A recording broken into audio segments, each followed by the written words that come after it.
할렐루야. 오늘 아침도 예배하는 우리 가운데 하나님의 은혜가 충만하시기를 주의 이름으로 축복합니다. 참 몹시 추운 가운데도 여러분들이 하나님에 나와서 예배 드릴 때 우리 하나님은 여러분의 예배를 받으시고 여러분에게 더 큰 은혜와 축복을 주시기를 원하시는 줄로 믿습니다.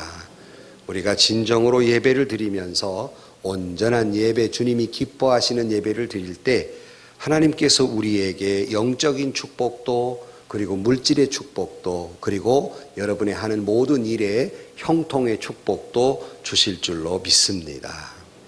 이 예배가 이렇게 중요한데 사람들은 때로는 예배를 참 소홀히 할 때가 많습니다.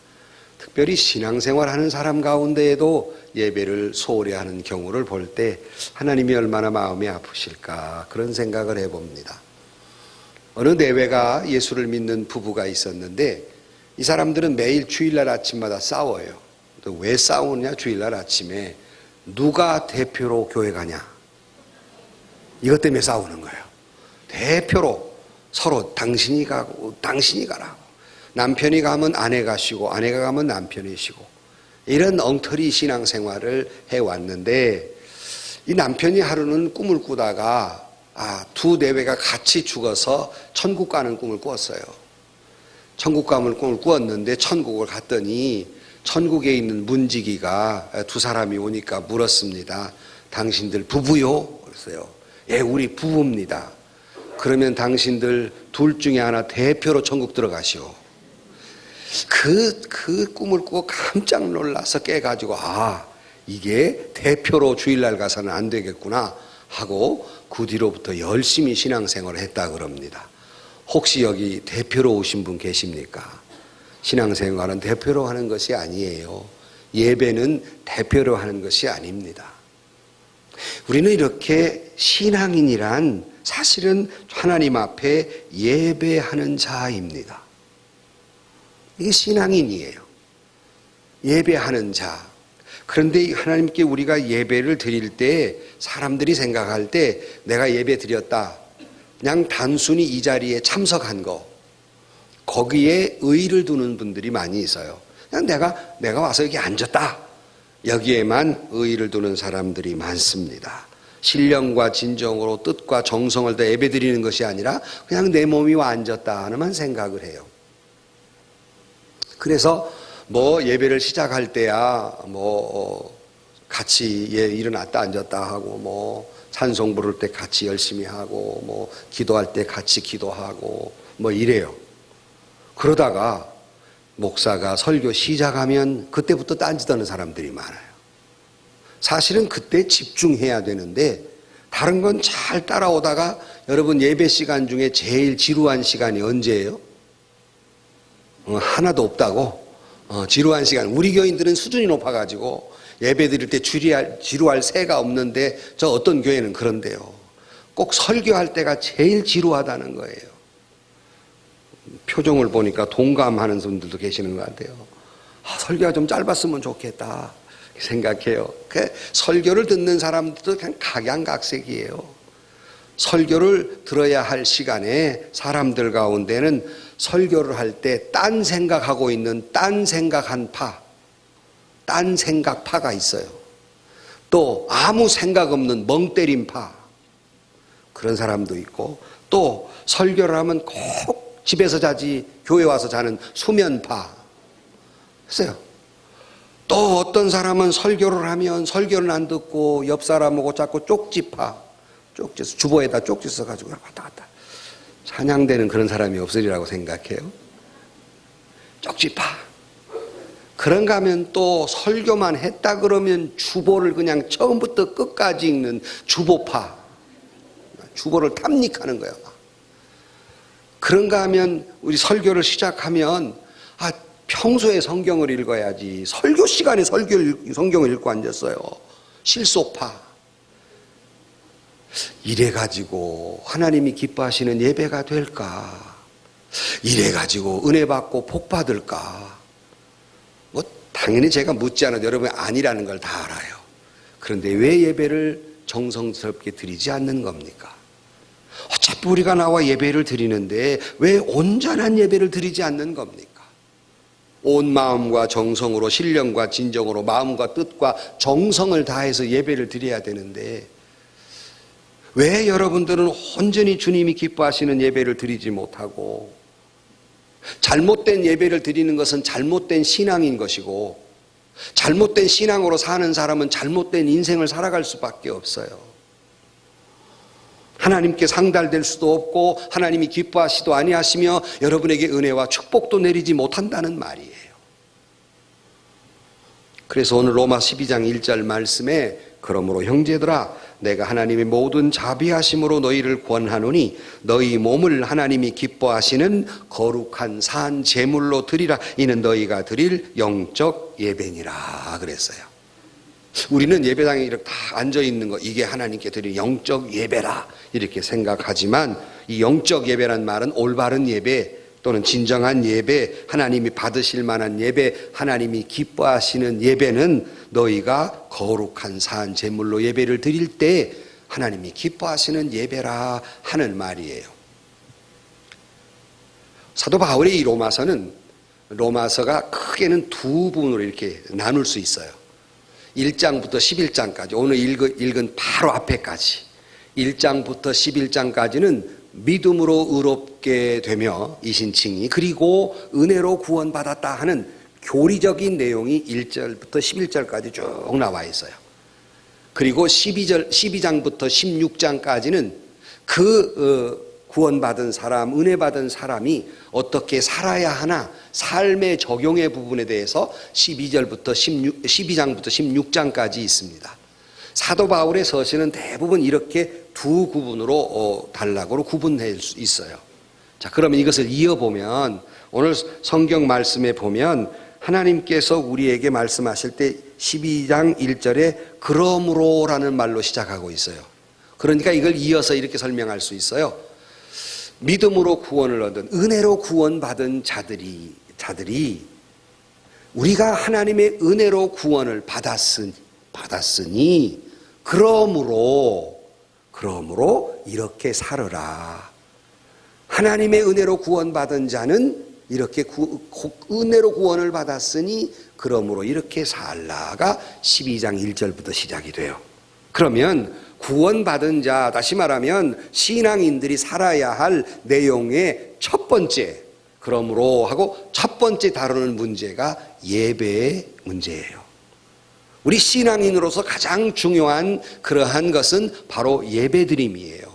그러므로 오늘 본문 말씀에서 예배를 거룩한 산 제사로 드리라, 이것이 하나님이 기뻐하는 예배다 그랬는데, 이 거룩한 산 제물이라는 말, 산 제사라고 하기도 하고 산 제물이라고 번역하기도 하지만 이 의미가 무엇인가를 다시 한번 깨닫고, 하나님이 진정으로 기뻐한 예배가 무엇인가, 우리가 예수 믿고 일평생 매주마다 예배를 드려야 되는데 어떻게 드리는 예배를 하나님이 기뻐하시고 이것이 영적 예배라고 하시는가, 다시 한번 요즘 금년 들어서 신앙의 아주 기초적인 것, 신앙인이란 어떤 사람들인가, 교회란 어떤 곳인가, 기본적인 것을 말씀을 드리고 있는데, 우리가 기본적인 것, 하나님이 기뻐하는 예배는 어떤 예배일까? 어떻게 예배를 드려야 하나님 은혜 받고 축복받고 응답받을 수 있는가? 오늘 본문 말씀을 생각하면서 같이 은혜 받는 이 아침이 되시기를 주의 이름으로 축원합니다. 그 첫 번째로 오늘 12장 1절 말씀을 다시 보면, 그러므로 형제들아 내가 하나님의 모든 자비하심으로 너희를 권하노니 너희의 몸을 하나님이 기뻐하시는 거룩한 산 제물로 드리라. 이는 너희가 드릴 영적 예배니라. 그러면서 너희 몸을 거룩한 산 제물로 드리라 그랬어요. 산 제물 또는 산 제사, 여러분이 이렇게 찾아보면 그것을 살아있는 제사다. 그래서 living sacrifice가, 하나님께 구약의 제사는 제물을 드릴 때 짐승을 잡아서 피를 뿌려서 죽은 제물로 제단에 놓고 드렸어요. 거기에 반대로 산 제물로 드리라고 말씀하고 있어요. 도대체 산 제물이라는 뜻이 무엇일까? 그것은 그냥 여러분들이 몸으로 와서 이렇게 예배당에 앉아 있는 것도 귀한 예배지만 산 제물이라고 하는 것은 예배를 드리면서 몸으로 헌신하고 순종하는 삶을 사는 것, 이것이 산 제물이다, 이렇게 생각할 수 있습니다. 그래서 산 제물이라고 하는 건 예배드리는 자는 너희의 몸을, 다시 말하면 너희의 삶을 하나님께 드리는 것이 예배다, 그렇게 말하고 있는 거예요. 다시 말하면 전적으로 하나님 앞에 헌신된 삶, 이것이 하나님이 기뻐하시는 예배이다 하는 거예요. 이런 말하면 아니 목사님 전적으로 하나님께 헌신하는 거야. 그 성직자들, 목사님들 365일 24시간 살아가는 거지. 우리의 삶의 현실에서 어떻게 전적으로 헌신하며 산다는 말입니까? 이렇게 질문할 수 있어요. 여기서 전적인 헌신이라고 하는 건 여러분 모두에게 성직자가 되라는 말이 아니에요. 전적인 헌신이라고 하는 것은 무슨 뜻이냐면 여러분의 몸으로 행동하는 모든 삶, 그러니까 24시간 모든 삶이 하나님이 기뻐하는 제사가 되도록 하라, 그 말이에요.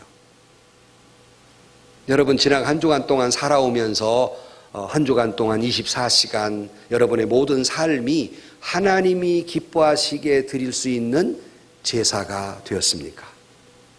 여러분의 행동이, 여러분의 말이, 여러분의 삶이 하나님이 기뻐하시는 예배가 되었습니까? 산 제물이라는 그런 뜻이에요. 예배당에 앉아 예배 드리는 것이 우리는 영적 예배라고 생각하지만 사도 바울은 아니다. 여기서 드리는 예배가 귀한 예배지만 정말 그 예배가 어디로 이어져야 하냐면 너희들의 삶이, 일반적인 삶이 하나님 앞에 드려지는 거룩한 삶이 되도록, 거룩한 예배가 되도록 하라. 이것이 하나님이 기뻐하시는 예배이다 하는 거예요. 다시 말씀을 드리면 여러분이 몸으로 하고 있는 모든 행동이 하나님 앞에 드려지는 거룩한 예배가 되게 하라. 여러분은 그렇게 예배를 드리셨습니까? 아침부터 저녁까지 내가 생업의 현장이 예배의 처소, 예배가 되게 하라, 그런 말씀입니다.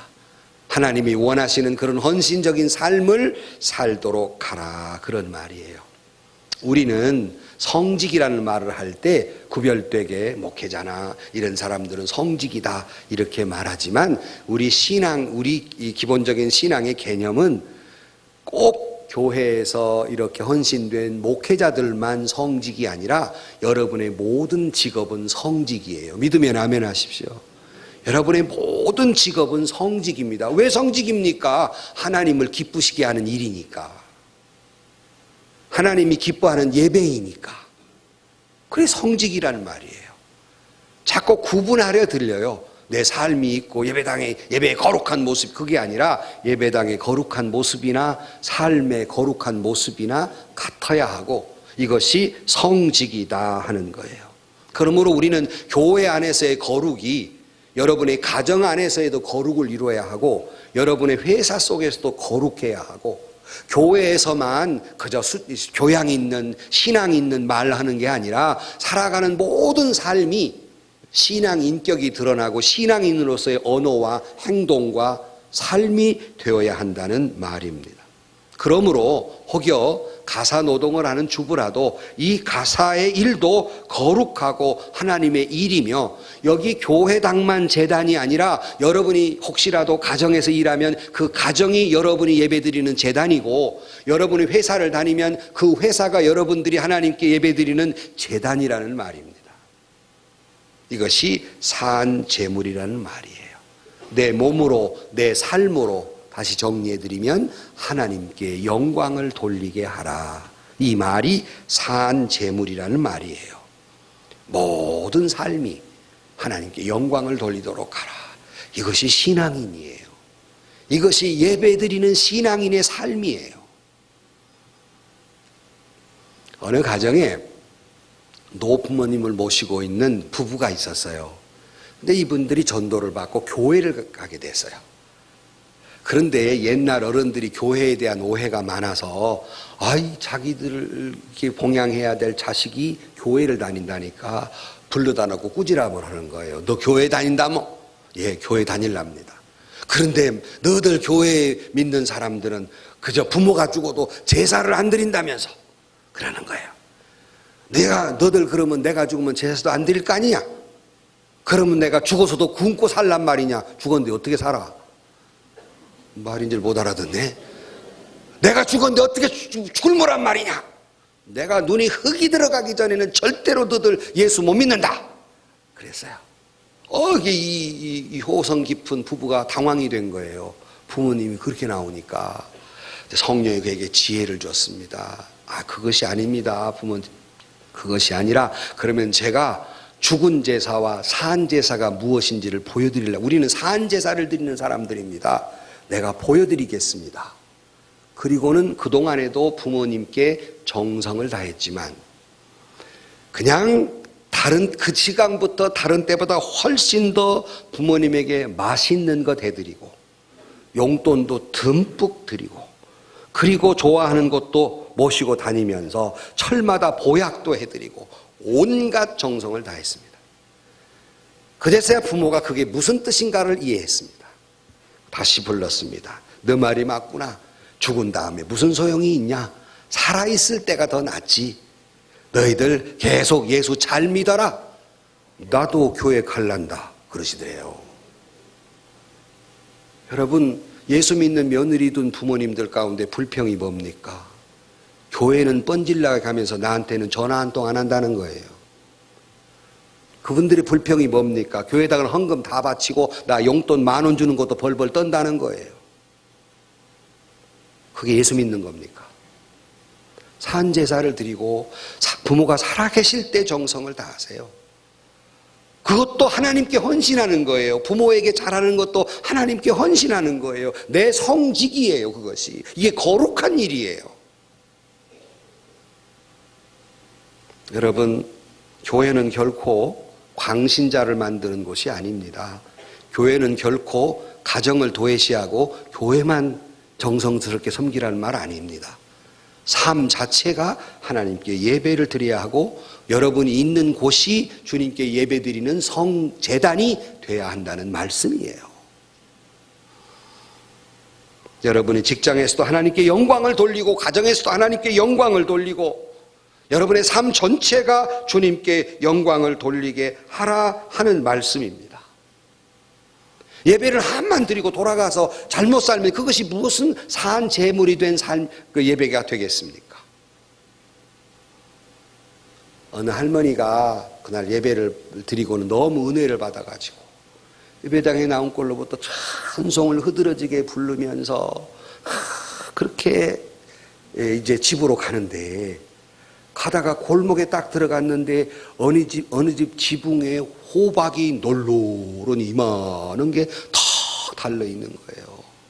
찬송을 흐드러게 부르다가 사람이 보나 안 보나 찬송을 부르다가 그놈을 똑 땄어요. 찬송을 그치고 그리고 치마 속에다 확 넣고 다시 주 안에 있는 나에게 딴 근심이 있으랴 그러고 간 거예요. 자, 그러면 이 사람이 진짜 예배 드린 사람일까요? 이 사람이 살아있는 예배를 드린 사람일까요? 이 사람이 산 제물입니까? 이 할머니가? 아니라는 거지요. 우리는 다 알아요, 그것은. 그러면 왜 여러분들은 그렇게 살지 않느냐는 거예요. 예배 드릴 때 그 거룩한 모습, 그 찬양의 모습이 여러분이 골목쟁이에 누가 보든 안 보든 하나님이 기뻐하시는 일하고 살아야 될 거 아니에요. 이것이 산 제물이라는 말입니다.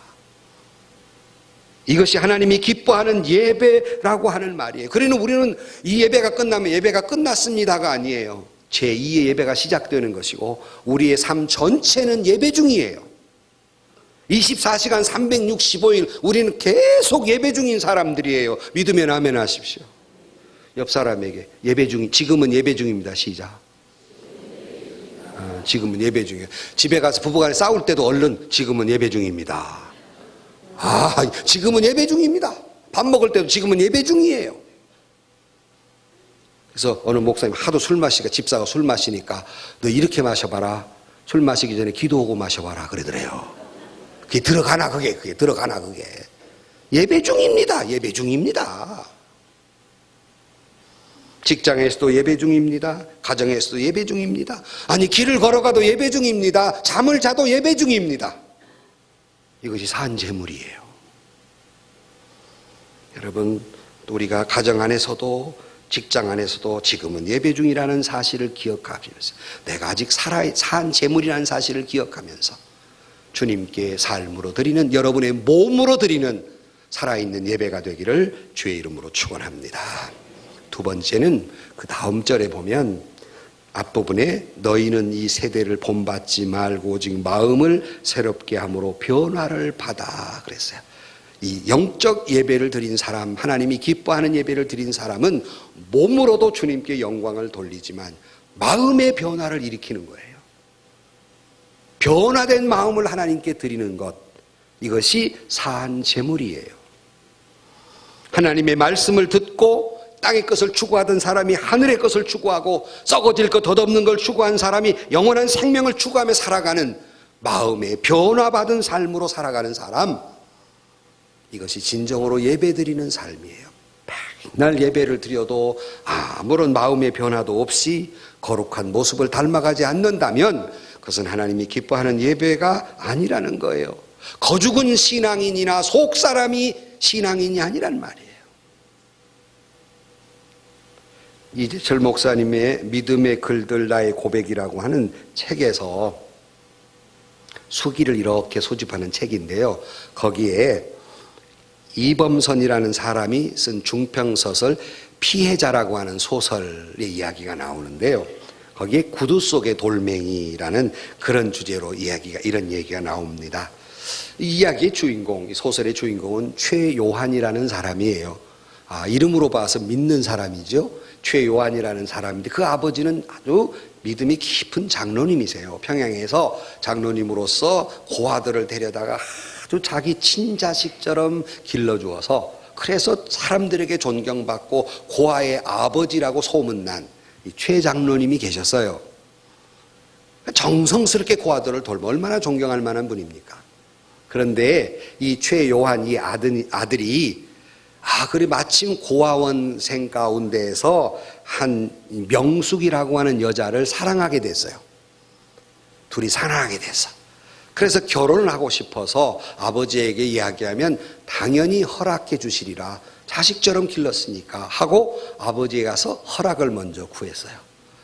당연히 자기 아버지 최 장로님이 고아의 아버지니까 당연히 허락해 주실 줄 알았어요. 그런데 펄쩍 뛰면서 반대하는 겁니다. 반대 이유가 뭐냐? 고아를 며느리로 드릴 수 없다는 것이었습니다.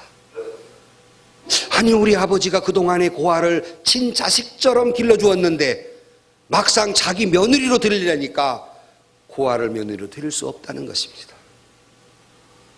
그는 그 아버지의 신앙 인격이 그동안 겉모습만, 많은 사람들로부터 겉모습만 번지르하게 존경받을 만했지, 속 사람은 고아들을 사랑했던 그 진정 그리스도의 사랑이 아니라 자기의 어떤 모습을 드러내고 많은 사람들에게 드러내려고 하는 이기적인 신앙의 발로였다는 것을 깨닫게 되고 대단히 실망을 하게 됩니다. 명숙이라는 처녀는 어렴풋이 그 사실을, 이 눈치를 챕니다. 그 길로 실망한 가운데 그 고아원을 도망쳐 나옵니다. 25년 후에 이 명숙이라는 처녀는 한 술집의 마담으로 전락합니다. 끝내는 그가 자살로 그 생의 종지부를 찍습니다. 그럼 이 소설의 제목이 피해자예요. 누가 피해자인가? 바로 아들 요한과 명숙이라는 처녀이겠지요. 이 말은 이 최 장로와 같이 잘못된 신앙에 의해서 피해자가 자기가 아니라 다른 사람들까지 피해를 입힌다는 거예요. 변화되지 않는 마음, 변화되지 않는 신앙 인격이 타인에게 피해를 비추고 괴롭게 되고 시험거리가 되게 만든다는 말입니다. 여러분은 예배를 드리면서 그래 보면 껍데기 기독교, 껍데기만 신앙인이라는 거예요.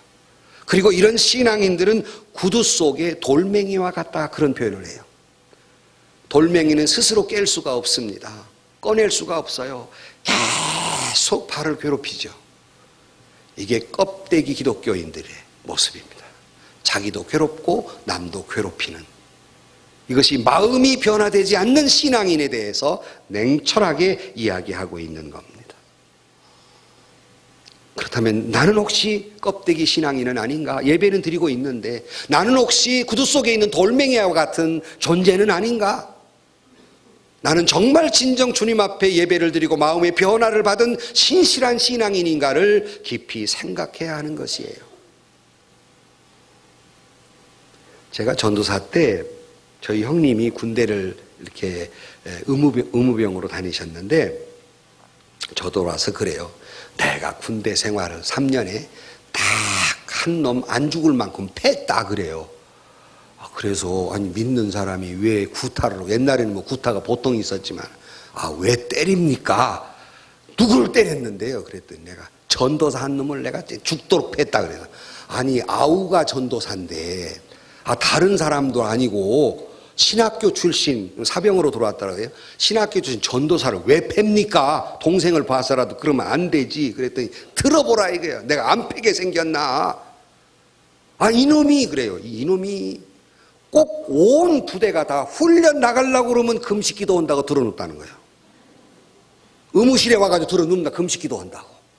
그러니 패게 안 생겼냐? 그러더라고요. 이걸 어떻게 대답해야 될까? 며칠 전에 총회장님하고 만나 임원들하고 내가 군대에 방문하면서 이 우스갯소리 했더니 그놈 맞을만 하네 그러더라고. 여러분, 이래서 되겠습니까? 군인이면 군인으로서의 성실한 삶을 살아야죠. 그래 남들 다 훈련하는데 저는 금식기도하고 앉았어요. 아닌 거예요. 변화받지 않는 사람은 많은 사람을 괴롭혀요. 여러분은 예배를 통해서 변화되셨습니까? 지그지글러라는 사람은 이렇게 말합니다. 오늘 변하지 않으면 더 이상 물러설 곳이 없다. 다시 말합니다. 예배에서마저도 변하지 않으면 다시 물러설 곳이 없어요. 변화될 수 없어요. 말씀 속에서 변화되지 않는다면, 찬양과 기도 속에서 변화되지 않는다면, 예배드린 자가 언어가 변하고 생각이 변하고 삶이 변화해야 되는데 변하지 않는다면 더 이상 물러설 곳이 없어요. 주님이 기뻐하는 삶, 그것은 내 아들아 마음을 주라 라고 잠언 23장 26절에 말한 것처럼 진정으로 예배드리는 자는 마음의 변화를 받아 그 마음을 하나님께 드리는 것, 그 마음의 모든 삶이 하나님이 기뻐하게 살아가는 것, 이것이 산 제물입니다. 저와 여러분도 말씀을 듣고 변화받아 하나님이 기뻐하시는 귀한 마음을 주님께 드리는 저와 여러분들이 되시기를 주의 이름으로 축원합니다. 끝으로 세 번째로 2절 후반부에 보면 하나님의 선하시고 기뻐하시고 온전하신 뜻이 무엇인지 분별하도록 하라.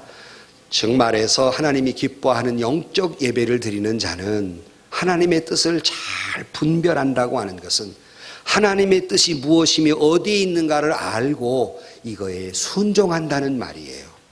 그러므로 진정으로 산 제물이 된 사람의 예배는 말씀을 들은 것 가운데 변화받아 그 말씀의 선한 뜻대로 순종하며 사는 것, 이것이 산 제물이고 이것이 하나님이 기뻐하시는 영적 예배라는 말입니다. 그렇지 못하고 언제나 자기 생각에 빠지면 하나님이 선하시고 온전하신 뜻이 무엇인지를 잘 분별하지 못하고 소위 자기 소유에 오른 대로만 살려고 드는 겁니다. 그러나 인간의 생각은 항상 악해서 하나님의 선하시고 기뻐하시는 온전하신 뜻이 무엇인지를 잘 알지 못해요. 그래서 교회에 나와서 말씀을 통해서 그 뜻을 우리가 다시 한번 깨닫게 되고 그 뜻대로 순종해야 올바른 예배라는 말입니다. 어느 날 가족이 조그만한 어린 아이와 함께 소풍을 나갔어요. 조그만한 그 딸이 있었는데 놀다가 어디서 아주 그 보석같이 예쁜 상자 하나를 주웠어요. 아빠는 지금 아이들과 같이 맛있게 먹으려고 지금 고기를 굽고 불을 장작을 떼서 고기를 굽고 있는데 이 아이가 예쁜 구슬로 만들어진 구슬 상자를 가지고 왔어요. 아빠가 그것을 보더니 참 얘야 예쁘구나. 그런데 그거 불 속에 집어 던지라 그랬어요. 아이는 이해가 안 됩니다. 어린 소녀 아이니까 얼마나 예뻤겠어요. 구슬 상자가 너무 예쁜데 설명도 하지 않고 무조건 그것을 불 속에 던지라는 거예요. 그러면서 당황하는 딸에게 얘야 내가 너에게 강요하지는 않겠다. 그러나 네가 생각할 때 내가 너에게 뜻대로 다 맡기는데 던지든 안 던지든 네가 아빠를 믿는다면 그 구슬 상자를 불 속에 던지라 그랬어요. 왜 그래야 하는지 이유는 말하지 않겠다. 그러니 더 답답하죠. 이 아이가 망설였지만 결국 아빠의 뜻대로 그것을 불 속에 던집니다. 며칠 후에 아빠가 딸에게 선물 하나를 내밉니다. 그걸 풀어봤어요. 그랬더니 그 야외에 놀러 갔을 때 주셨던 그 구슬 상자보다는 훨씬 더 이쁜 구슬 상자를 선물로 준 거예요. 그러면서 아빠가 그렇게 이야기했던 까닭을 설명합니다. 내가 내게 그렇게 하라고 한 것은 내가 하나님을 믿고 의지하도록 가르치기 위함이었다. 무슨 말이냐면 내가 살다가 때때로 하나님은 이유도 말씀하지 않고 무엇인가 너에게 포기하도록 요구하실 때가 있을 것이다. 그럴 때마다 너는 지금 이 아빠를 믿고 아빠의 뜻을 따라 그 보석 상자, 구슬 상자를 던지며 순종한 것처럼 하나님의 뜻에 순종하도록 하라. 그것이 너에게 언제나 최선의 길이 될 것이다. 그랬어요. 사랑하는 성도 여러분, 우리가 살다 보면 이유 없이 나에게 고난이 찾아오기도 하고 어떤 때는 도무지 감당할 길 없지만 하나님이 순종하라고 말씀하실 때 도무지 하나님의 뜻을 헤아릴 수 없지만 선한 뜻이 무엇인지 분별하도록 하라는 것은 언제나 하나님이 말씀하실 때에는 여러분은 불편하고 여러분은 억울하고 여러분은 손해보는 것 같아도 여러분 거기에 순종하면 어리석은 것 같아도 여러분 그 모든 것은 언제나 여러분의 최선의 기름을 믿고 순종하시기를 주의 이름으로 축원합니다. 이것이 참 예배드린 자의 모습입니다. 어떤 사람이 이런 말을 했어요. 만일 하나님께서 내 소원이 여러 가지가 있을 것인데 그 중에 딱 한 가지를 들어준다면 당신은 무엇을 원하겠습니까? 이렇게 물었어요. 자, 여러분, 하나님이 딱 한 가지 소원, 딱 하나만 들어주마 하면 여러분은 무엇을 요구하시겠습니까? 비트코인 다시 올라가라고, 아파트값 올라가라고, 그렇습니까? 그렇게 질문했을 때 믿음 좋은 분은 이렇게 대답했다고 합니다. 나는 그것을 하나님의 뜻에 맡기겠습니다. 나는 그것마저도 하나님의 뜻에 맡기겠습니다. 왜냐하면 내가 무엇이 필요하고 내게 무엇이 제일 좋은 것인가를 하나님이 나보다 더 잘 알고 계시기 때문입니다. 믿으면 아멘. 아멘. 한 가지 그 소원 들어준다면 그 소원마저도 하나님께 맡기겠습니다. 이게 순종이에요. 우리는 이것도 저것도 하고 그렇지만 언제나 하나님은 우리 뜻보다 하나님의 뜻이 위대하며 하나님의 손은 우리 손보다 더 위대한 손임을 믿으시기를 주의 이름으로 축원합니다. 사람의 판단은 돌을 떡인 줄로 알고 뱀을 생선인 줄 아는 어리석은 사람들이에요. 우리 모두는 참 인간은 어리석은 사람들입니다. 그러나 하나님은 전지전능하며 모든 지각에 뛰어난 하나님이시기 때문에 내가 아무리 이해하려고 이해되지 않는 말씀이라도 순종하면 여러분의 최선의 기름을 믿고 말씀을 잘 분별해서 순종하는 저와 여러분들이 되시기를 주의 이름으로 축원합니다. 결론으로 말씀을 드립니다. 신앙인은 일평생 하나님께 예배 드리는 자입니다. 우리는 평생 예배를 드릴 것인데 우리는 하나님이 기뻐하시는 예배를 드려야 하지 않겠습니까? 그렇다면 하나님이 기뻐하시는 예배, 영적 예배란 무엇일까? 몸만 와서 멍 때리고 앉아있는 것이 하나님이 기뻐하는 예배일까? 하나님이 기뻐하시는 예배는 말씀을 통해서 하나님의 선하신 뜻을 분별하고 마음의 변화를 받아 모든 삶이 하나님께 예배로 드려지는 삶을 하나님이 기뻐하시는 영적 예배라고 말씀하고 있습니다. 예배당과 우리가 예배를 드릴 뿐만 아니라 하나님의 말씀을 듣고 여러분이 변화를 받아 하나님의 선하신 뜻대로 순종함으로 말미암아서 하나님이 기뻐하시는 예배 드리는 예배자 되시고, 예배의 성공자가 인생의 성공자라는 말처럼 예배를 성공함으로 말미암아 여러분의 인생도 성공하게 되기를 주의 이름으로 간절히 축원합니다.